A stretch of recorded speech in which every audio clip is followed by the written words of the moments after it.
A'udzubillahi minasyaitonirrajim. Bismillahirrahmanirrahim. Alhamdulillah rabbil alamin wassallallahu ala sayyidina bil qasimil mustafa Muhammad wa alihil muntajabin al ma'sumin al hudatil mahdiyyin wa la'natullah ala a'daihim ajma'in minal an ila qiyami yaumiddin. Allahumma kun li walikal hujjat ibnil Hasan salawatuka alaihi wa ala abaih fi hadhihi sa'ah wa fi kulli sa'ah waliyan wa hafizan wa qaidan wa nasiran wa dalilan wa aina hatta tuskinahu araduka taw'an wa tumatti'ahu fiha tawila birahmatika ya arhamar rahimin. Allahumma sholli ala Muhammad wa ali Muhammad wa ajil farajahum. Hikmah yang ke-114. Wa qala alaihi salam, idza staulas salah ala zamani wa ahli summa asa'a rajulun adh-dhanna bi rajulin lam tazhar minhu haubatun faqad zalama. Wa idza staula al-fasad ala zamani wa ahli fa ahsana rajulun adh-dhanna bi rajulin faqad gharrara. Di dalam hikmah yang ke-114, Hazrat Amirul Mukminin alaihi salam mengatakan, ketika kebaikan menyeliputi waktu, zaman, dan juga orang-orang di zaman itu, kemudian seseorang berburuk sangka kepada orang lain, di mana dari orang yang disangkakan itu tidak tampak keburukan dan pengkhianatan, maka orang yang berburuk sangka itu telah berbuat kezaliman. Dan ketika kefasadan dan kehancuran menyelimuti sebuah zaman, suatu zaman, dan juga orang-orang di zaman tersebut, lalu seseorang berbaik sangka kepada orang lain, maka dia telah mencelakakan dirinya. Hikmah yang ke-114 ini di satu sisi menjelaskan kepada kita tentang berbaik sangka dan berburuk sangka, yakni efek dari berbaik sangka dan efek dari berburuk sangka, dan kapan kita boleh berburuk sangka dan kapan kita boleh berbaik sangka. Artinya, secara global kita bisa mengatakan bahwa tidak selamanya berbaik sangka itu kebaikan, dan tidak pula selamanya berburuk sangka itu adalah keburukan. Sekalipun di banyak riwayat kita mendapati kecaman, kita mendapati semacam larangan untuk berburuk sangka kepada sesama. Misalnya di sebuah riwayat dari Rasulullah Shallallahu Alaihi Wasallam yang bersabda, dikatakan, innallaha ta'ala harrama minal muslimi damahu wa malahu wa an yuzannu bihi dzannas saw. Dikatakan Rasulullah Shallallahu Alaihi Wasallam bersabda, sesungguhnya Allah Ta'ala telah mengharamkan dari seorang muslim darahnya. Artinya apa? yakni tidak boleh membunuh orang muslim. Itu artinya apa? Haram menumpahkan darah seorang muslim, yakni tidak boleh dibunuh.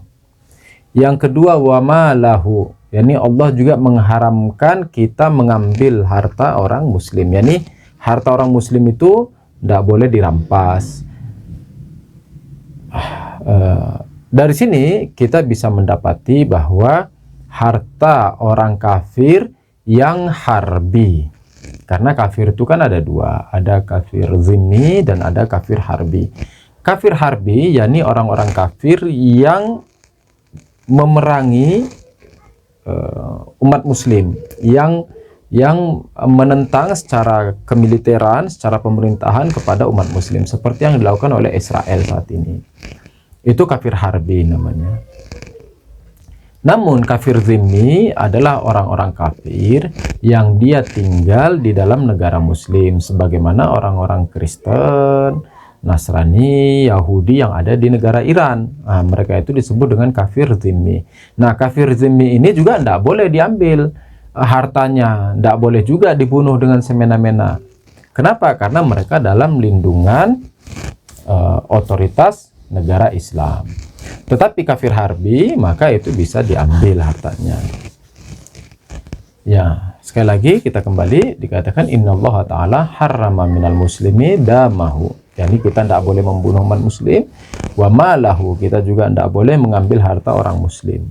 Nah, yang ketiga, wa an yuzanna bih, kita juga tidak boleh berburuk sangka.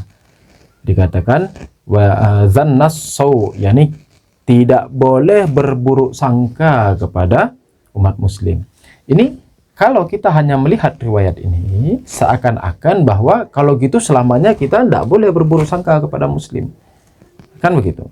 Seakan-akan hendak menyatakan bahwa berburuk sangka itu kapan saja dan di mana saja adalah buruk. Ini riwayat yang pertama.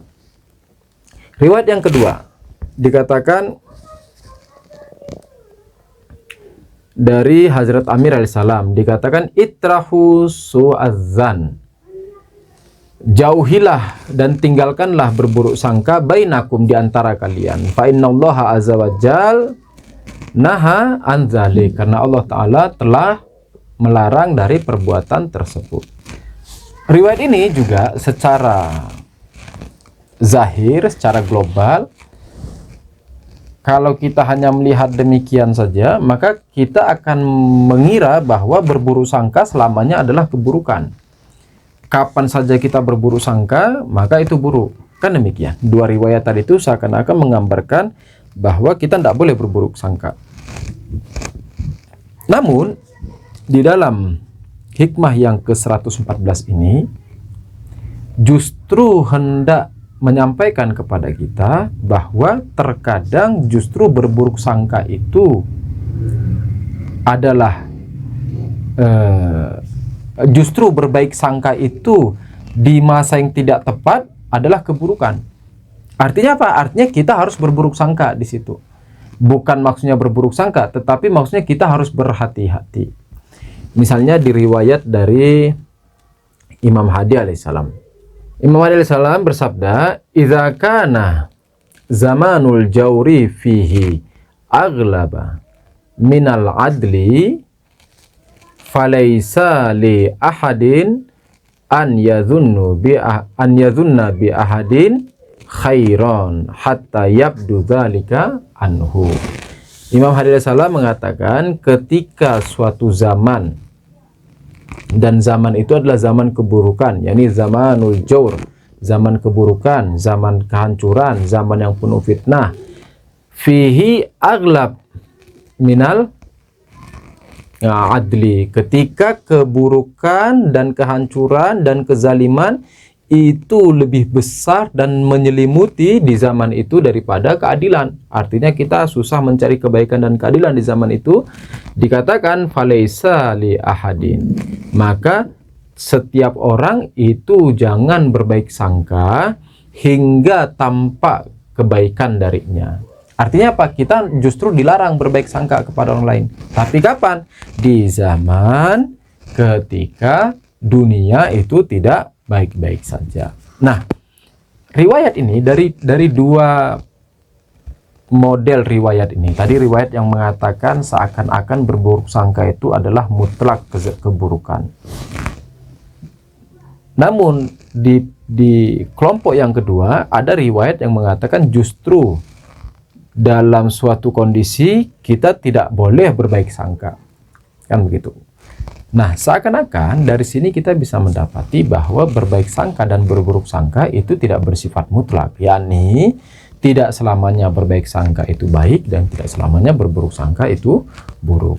Dan itu bisa dipahami dari pernyataan Hazrat Amir alaihissalam di dalam hikmah yang ke-114 ini. Dikatakan izastaulas salah ala zaman wa ahli. Ketika kebaikan itu menyelimuti zaman dan orang-orangnya. Yani apa? Yani di zaman itu dan di kondisi itu dan di waktu itu kondisi dalam keadaan baik-baik saja, masyarakatnya juga baik-baik saja, masyarakat hidup tentram, urusan dunianya bagus, urusan akhiratnya bagus. Kan itu. Kapan kita mengatakan dunia baik-baik saja? Kita mengatakan dunia baik-baik saja dan orangnya yang ada di masa itu juga baik-baik saja ketika urusan dunianya baik-baik saja dan juga urusan akhiratnya baik-baik saja. Kan begitu. Nah, dikatakan ketika di dalam dunia dan orang-orangnya itu, di dalam zaman dan orang-orangnya itu dalam keadaan baik-baik saja. Yani apa? Yani hidup makmur, yani keamanan terjamin, kesejahteraan terjamin, pendidikan bagus, beribadahnya aman, orang mau beribadah dengan mudah, tidak dihalangi, tidak dibully, tidak dipersulit, tidak dilarang dalam beribadah. Nah, dalam kondisi yang seperti ini dikatakan jika summa iza asa'a rajulun azanna bi rajulin lam tazhar minhu haubatun faqad zalama. Jika dalam kondisi yang baik-baik saja demikian, lalu ada orang yang berburuk sangka kepada orang lain, sementara tidak tampak keburukan dan pengkhianatan dari dirinya, maka orang yang berburuk sangka ini telah zalim. Dalam keadaan yang baik-baik saja, dunia tentram, nyaman, sejahtera, dan beribadah juga mudah dan tidak dipersulit, dan perangkat-perangkat untuk beribadah juga mudah didapatkan.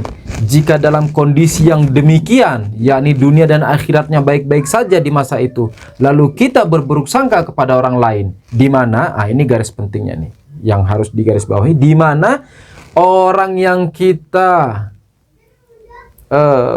berburuk sangkakan itu tidak tampak darinya pengkhianatan, tidak tampak darinya keburukan, tidak tampak darinya kemaksiatan, maka kita telah berbuat zalim.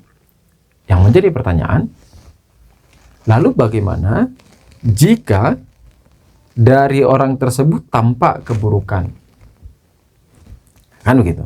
Kalau tadi dikatakan dalam kondisi yang baik-baik saja, lalu kita berburuk sangka kepada orang lain, di mana dari orang itu tidak tampak keburukan, kemaksiatan, pengkhianatan, dan celaan, lalu kita berburuk sangka, maka kita telah zalim.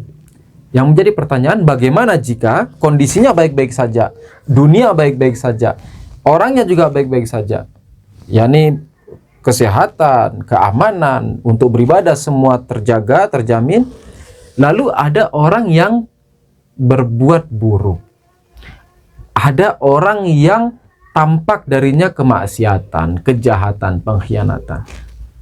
Lalu kita berburuk sangka, apakah itu juga kezaliman? Dari sini tentu kita mengatakan itu bukan kezaliman. Kenapa? Karena dia secara terang-terangan menunjukkan kemaksiatan itu. Dia secara terang-terangan menunjukkan kejahatan dan pengkhianatan itu. Artinya larangan kita berburuk sangka itu hanya terjadi dalam dua kondisi. Saya ulangi, larangan kita berburuk sangka itu terjadi dalam dua kondisi. Yang pertama, dunia dalam keadaan baik-baik saja, yakni untuk urusan dunia dan akhirat kita mudah. Ditambah lagi orang yang diburuk sangkakan itu tidak jahat, yakni tidak terlihat darinya kejahatan, kemaksiatan, pengkhianatan. Namun, kan gitu. Jadi dua syarat ini harus terpenuhi sehingga kita tidak boleh berburuk sangka. Saya ulangi, kapan kita tidak boleh berburuk sangka? Ketika terjadi dua syarat. Yang pertama, dunia dalam keadaan baik-baik saja. Dan yang kedua, orang yang diburuk sangkakan itu tidak tampak darinya keburukan dan kemaksiatan. Maka sebaliknya, ketika dua syarat ini tidak terpenuhi, dua syarat yang tidak terpenuhi tadi apa? Dua syarat ini akan menjadi dua kondisi, dua keadaan. Kondisi yang pertama, dunia baik-baik saja, dunia tentram, aman, tetapi si orang tersebut darinya tampak kejahatan, darinya tampak kemaksiatan, darinya tampak pengkhianatan. Maka kita boleh berburuk sangka. Ini satu. Atau yang kedua, dunia dalam keadaan tidak baik-baik saja. Kan dua syarat tuh. Dunia baik-baik saja dan orangnya itu tidak berbuat jahat. Lah, syarat yang pertama, bisa saja dunia dalam keadaan baik-baik saja, tapi orangnya yang berbuat jahat, maka kita bisa berburuk sangka. Atau dunia sama sekali dalam keadaan tidak baik-baik saja. Artinya apa? Artinya dunia penuh gejolak, dunia penuh kejahatan, penuh kezaliman, penuh kemaksiatan, penuh tipu daya, penuh saling mengambil hak orang lain, seperti yang terjadi saat ini, yang terjadi di bumi Palestina, yang terjadi di bumi Lebanon, di mana ada sebuah virus yang dinamakan dengan Zionis Israel. Dia datang menggeranyangi dan merusak sebagai benalu di tengah masyarakat Palestina dan di tengah masyarakat Lebanon. Justru dia menjadi benalu di tengah masyarakat dunia. Keberadaannya mengganggu. Zionis Israel keberadaannya mengganggu ketentraman dunia. Sehingga Yaman tidak tenang, Suriah tidak tenang, Mesir tidak tenang, Iran tidak tenang, Irak tidak tenang, Indonesia tidak tenang. Kenapa? Karena Indonesia juga akan menjadi dalam kewaspadaan. Kenapa? Karena bisa saja setelah Palestina, Lebanon, Suriah, Irak, Damaskus dan sebagainya, maka Indonesia akan menjadi target berikutnya, kan begitu. Maka kita menjadi tidak tenang tuh. Ini benalu nih. Ketika dalam kondisi yang demikian, kita tidak bisa berbaik sangka. Oh, insya Allah Israel itu baik-baik saja, dan insya Allah Israel itu tidak akan berkhianat. Oh, tidak bisa. Kenapa? Karena dua syarat tidak terpenuhi. Yang pertama, dunia tidak baik-baik saja. Yang kedua, dianya menunjukkan kejahatan. Yakni ketika satu syarat saja sudah cukup, apalagi dua-duanya. Satu syarat itu cukup, yakni apa? Yakni ketika dia menunjukkan kejahatan, kita sudah cukup untuk berburuk sangka kepadanya. Apalah lagi dia memiliki dua syarat itu. Yang pertama, dia menunjukkan kejahatannya. Yang kedua, dunia dalam keadaan tidak baik-baik saja. Masyarakat saling mengambil hak dari satu orang kepada orang yang lain. Saling mengambil kesempatan satu dengan lainnya. Saling menikung, saling menyikut, saling memukul, saling menipu, saling menggibah, saling menyuap. Kan begitu. Maka dunia kita sedang dalam kondisi yang tidak tenang, dunia kita dalam kondisi yang tidak sehat. Perbegalan, kita keluar jam 10 tidak merasa aman, kita meninggalkan istri di rumah selama 1 minggu kita tidak nyaman. Kenapa? Kita khawatir ada orang pencuri masuk, kita khawatir ada orang pembunuh masuk, kita khawatir ada penjahat, dengan segala macam kekhawatiran. Maka kondisi kita tidak sedang aman-aman saja. Kondisi dunia kita sedang tidak baik-baik saja. Maka kita tidak bisa berbaik sangka kepada orang lain di zaman seperti ini. Jelas? Dikatakan ketika dunia dalam keadaan baik-baik saja, dan ditambah lagi orangnya itu tidak tampak darinya keburukan, maka summa asa'a rajulun azzanna bi rajulin faqad zalam. Jika orang berburuk sangka kepadanya, maka kita telah orang tersebut telah berbuat kezaliman. Namun sebaliknya, wa idza staulal fasad ala zamani wa ahlihi fa ahsana rajulun azzanna bi rajulin faqad gharrara. Dikatakan ketika di dalam kondisi yang penuh carut marut, di dalam kondisi yang penuh kezaliman, di dalam kondisi zaman yang penuh dengan kefasikan, di dalam kondisi zaman yang penuh dengan fasad, saling tipu daya, saling ambil mengambil hak orang lain, saling sikut menyikut, saling suap menyuap, menggunakan jabatan dan posisi untuk menjatuhkan lawan orang lain. Ketika sudah mendapat satu jabatan, menjatuhkan orang lain, memasukkan dia ke penjara dan sebagainya, membuat isu yang baru dengan segala macam dipelintir, membuat sistem yang untuk kenyamanan keluarganya. Kan begitu?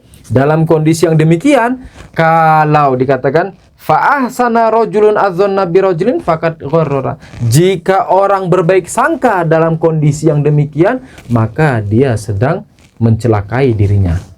Justru kita tidak boleh berbaik sangka dalam kondisi demikian. Kita harus waspada, kita harus wanti-wanti. Kita tidak bisa percaya kepada siapa saja.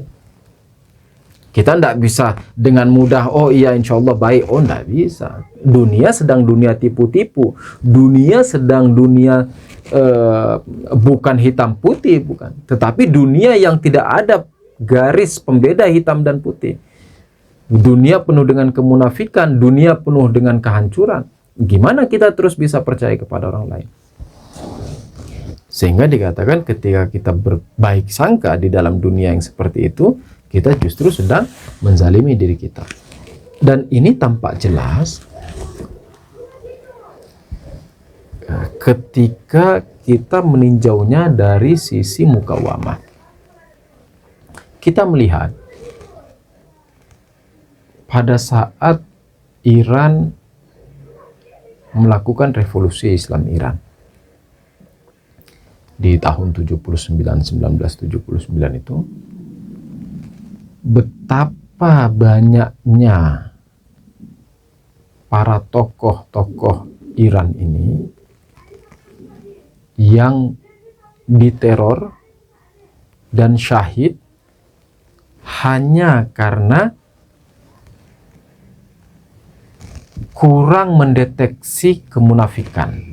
Jadi di zaman itu ada namanya kan partai Ba'as ya, dan juga Mujahidin Khalq, di mana mereka itu adalah orang munafik. Mereka adalah orang-orang yang menampilkan kebaikan di luar padahal buruk di dalam, seperti Bani Sadr, presiden Iran yang pertama itu. Ini salah satu pelajaran bahwa di dalam kondisi yang demikian, yakni Iran pada saat itu kondisi tidak sedang baik-baik saja. Kenapa? Karena Iran baru saja mengeluarkan Amerika dari negaranya. Maka itu tidak sedang baik-baik saja. Dunia sedang dalam berkecamuk di Iran. Maka seharusnya tidak boleh berbaik sangka. Namun pada saat itu masyarakat terlalu berbaik sangka kepada Bani Sadr. Sehingga ketika tampak keburukan dari si Bani Sadr, tampak pengkhianatannya, Imam Khomeini mengatakan apa? Imam Khomeini mengatakan, akan kalian yang milih. Itu pilihan kalian. Nanti kalau aku bilang jangan, kalian bilang aku diktator. Kan begitu. Persoalan pengkhianatan yang ini juga terjadi di Hizbullah yang baru-baru ini saja terjadi.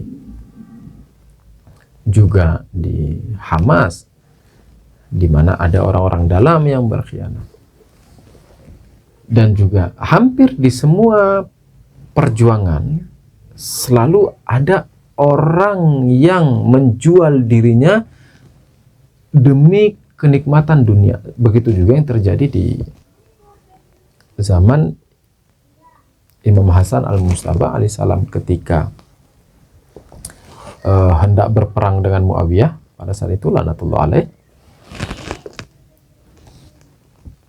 ada orang yang, jadi ada dua model penyusupan tuh. Ada orang yang disusupkan dan ada orang yang dari dalam dia dibeli.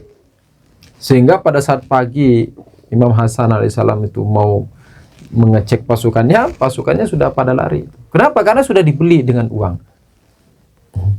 Sudah dibeli dengan uang. Ini menunjukkan bahwa dalam kondisi yang berkecamuk, kita harus waspada, yakni tidak bisa berbaik sangka kepada siapapun. Kita tidak bisa dengan mudah percaya kepada siapapun. Kenapa? Karena dalam kondisi yang demikian sangat memudahkan orang untuk dibeli hanya dengan ditawarkan hotel, villa, jalan-jalan, tour, atau helikopter pribadi, jet pribadi, kapal pesiar pribadi. Orang akan dengan mudah membocorkan rahasia atau yang menyebabkan nyawa kita terancam, atau justru gerakan kemajuan dan kejayaan Islam itu menjadi hancur. Dan ini senantiasa terjadi, berulang kali terjadi, sehingga kita harus mengambil ibrah. Kita harus menjadikan ini sebuah pelajaran bahwa dalam kondisi yang demikian kita tidak semestinya berbaik sangka pada siapapun. Saya kira hari ini cukup demikian. Kita lanjut insyaallah minggu depan. Saya akhiri, billahi taufik wal hidayah. Assalamualaikum warahmatullahi wabarakatuh.